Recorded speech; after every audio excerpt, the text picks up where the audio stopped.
Écho du futur, le podcast qui explore les imaginaires de la science-fiction. En partenariat avec Monde Numérique et les pages C'est demain du Huffington Post. Proxima ou des destins à venir d'une humanité devenue spatiale.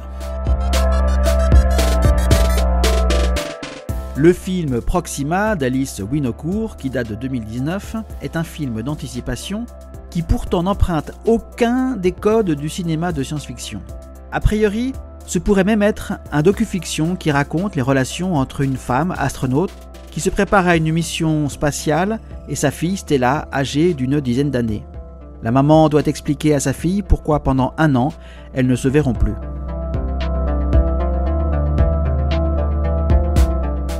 Proxima est pourtant bien un film d'anticipation, car l'action se déroule au moment où l'humanité envisage sérieusement d'envoyer un premier équipage humain à destination de la planète Mars. Et c'est là que réside tout l'intérêt du film. Dans l'exploration de l'intersection entre les ambitions spatiales de l'humanité et les réalités personnelles, technologiques et sociales qui en découlent, tout en ouvrant un dialogue sur les conséquences futures et les ambitions pour la société humaine dans son ensemble.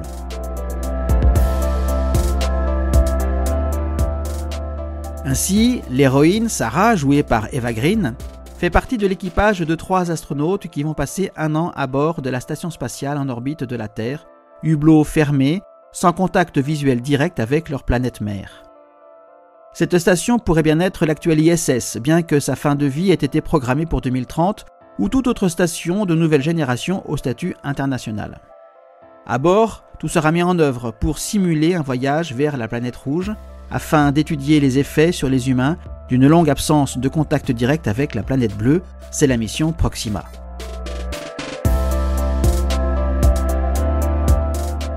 À propos de voyage vers Mars, à ne considérer que le seul trajet aller, celui-ci durera entre 6 et 9 mois. Alors, a-t-on ajouté à cette station spatiale un tambour gravitationnel ?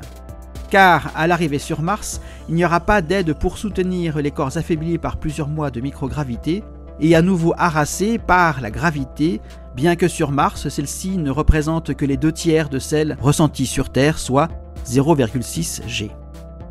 Le tambour gravitationnel est un dispositif aussi bien imaginé par les auteurs de science-fiction que confirmé par les scientifiques. Ne reste aux ingénieurs qu'à faire leur travail.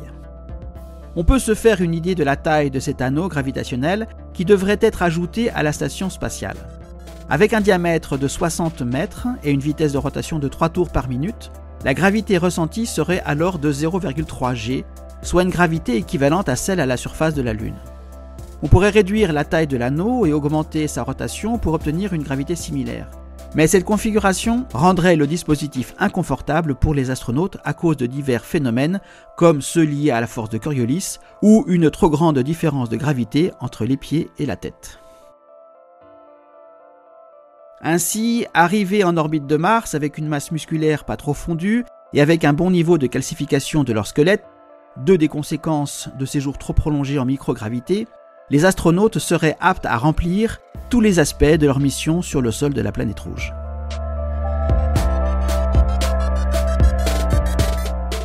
Si dans le cadre du film, l'anneau gravitationnel est de l'ordre de la spéculation, en prévision de la mission Proxima, l'entraînement que subit Sarah et ses 2 compagnons russes et américains est, lui, tout à fait réel. Mais pour Sarah, aux difficultés objectives de cet entraînement hors norme qu'elle subit, d'autres viennent alourdir sa tâche. Parce qu'elle est femme, elle subit des propos sexistes. Parce qu'elle est mère, l'absence qu'elle impose à sa fille est un poids psychologique qu'elle ne peut pas effacer. Et aussi parce qu'elle est femme, Sarah s'impose des efforts supplémentaires pour prouver la légitimité de sa présence dans cette mission. On la voit faire durer un exercice dans une centrifugeuse à plus de 9 G, bien au-delà du temps nécessaire ou habituel. Les quelques paroles de réconfort prodiguées par une femme russe, administratrice des femmes cosmonautes de l'ex-URSS, n'auront que peu d'effet sur une Sarah torturée par la fatigue, les doutes et les sanglots de sa fille. On est loin de l'avenir spatial fantasmé par la science-fiction.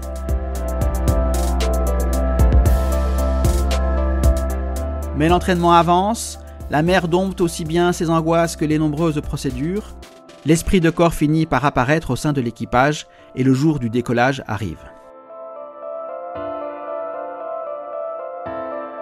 À Baïkonour, la fille de Sarah est présente, même si elle doit rester derrière une vitre pour ne pas rompre la quarantaine qui évite d'emmener des germes en orbite. Et c'est la mise à feu. Sur le pas de tir, dans la nuit de la steppe kazakh, tout le monde pleure, les épouses, les pères, les mères, à l'exception de la petite Stella, perchée sur les épaules de son père. Mais finalement, pourquoi les adultes pleurent-ils ? Face au feu des moteurs de la fusée, ils ont peut-être une conscience, plus ou moins affirmée, d'être les témoins de quelque chose de bien plus important pour l'humanité qu'une simple prouesse technique. En effet, il se pourrait que ce décollage et tous les autres qui suivront, point d'orgue de mois d'entraînement, de décennies de recherche et de politique spatiale, et de milliards d'euros de dépenses soient l'annonce de toute autre chose que ce seul événement. En effet, une fois qu'elle sera arrivée durablement dans l'espace, il n'est pas sûr que, pour des raisons économiques, l'humanité s'engage dans la construction de stations spatiales susceptibles d'assurer aux astronautes une gravité équivalente à celle perçue sur le sol de la Terre. Les stations spatiales géantes imaginées par la science-fiction pourraient bien ne jamais exister, ne serait-ce que pour réduire les contraintes mécaniques que subiraient les infrastructures de ces stations si elles devaient recréer et maintenir le 1G terrestre. Alors, avec le temps, il se pourrait que là-haut naisse une nouvelle branche de l'humanité. Une humanité adaptée à la vie en gravité faible, adaptée aux rayonnements cosmiques qui augmenteront dès lors qu'une installation humaine quittera la protection de la magnétosphère terrestre, en orbite de la Lune, de Mars, les deux premières destinations annoncées par les enthousiastes de l'espace, ou plus loin encore, la ceinture d'astéroïdes.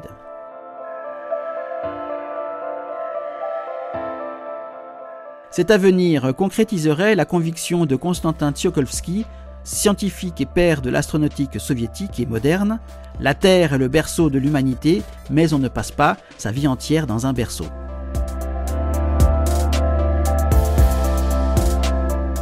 Cependant, il faut bien le dire, tout le monde ne voit pas d'un bon œil les efforts technologiques à destination de l'espace. Certains y voient les prémices de toute autre chose qu'une simple aventure humaine et technologique. Ils y voient les préparatifs d'une grande évasion, celle des riches et des nantis. Des preuves, disent-ils, il suffit de voir fleurir les projets en orbite de la Terre, beaucoup sont des projets d'hôtels spatiaux. Si ces projets sont effectivement annoncés pour les années 40, on ne les verra entrer en fonction plus vraisemblablement au-delà du milieu du XXIe siècle.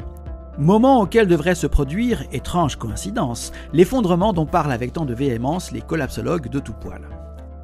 Ces hôtels orbitaux accueilleraient alors les terriens les plus fortunés, seuls capables de se payer un tel billet.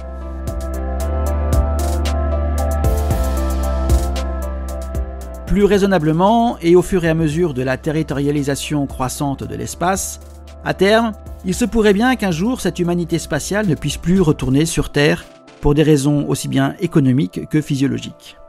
Quand on a grandi à 1/3 de G, voire 2/3 de G, à bord des stations spatiales conçues pour assurer une gravité optimum entre nécessité et confort, la gravité terrestre devient un supplice, bien qu'on soit prêt pour aller sur la Lune ou Mars. De plus, la distance créée par les réalités économiques et technologiques renforceront les divergences entre terriens et spatiaux. À quelques centaines de kilomètres en orbite de la Terre, les réalités économiques pourraient bien imposer leur couperet. Ce qui est dans l'espace y reste. Si on veut arracher quelque chose du sol terrestre, il faut une sérieuse raison ou un compte bancaire bien fourni. Avec un certain cynisme, ce seraient les règles d'une économie spatiale en circuit court qui s'imposeraient. On consomme avant tout ce qui est produit à proximité gravitationnelle. Tout puits gravitationnel, le fait de passer d'un sol à l'espace ou inversement, devenant une barrière quasiment infranchissable pour le commun des mortels, que ceux-ci soient terriens ou spatiaux. Alors, dans le film Proxima, les adultes qui voient partir l'équipage vers l'ISS pleurent car ils pourraient bien avoir la conscience, plus ou moins avouée, qu'ils sont témoins de la préparation d'une nouvelle aventure humaine des plus folles. Cette mission, celles qui l'ont précédée et celles qui lui succéderont, faisant sortir l'humanité de son berceau, la Terre, ouvrirait à l'humanité les portes de son destin spatial. Mais alors que la fusée qui emmène sa mère vers l'orbite de la Terre s'éloigne dans le ciel, la petite Sarah, elle, on l'a dit, ne pleure pas. Le visage éclairé par les flammes de la fusée qui s'élève vers le ciel noir, elle semble avoir accepté l'absence de sa mère. Elle semble vouloir tourner son regard vers la Terre, vers les chevaux qu'elle aime tant et qui galopent au-delà du pas de tir.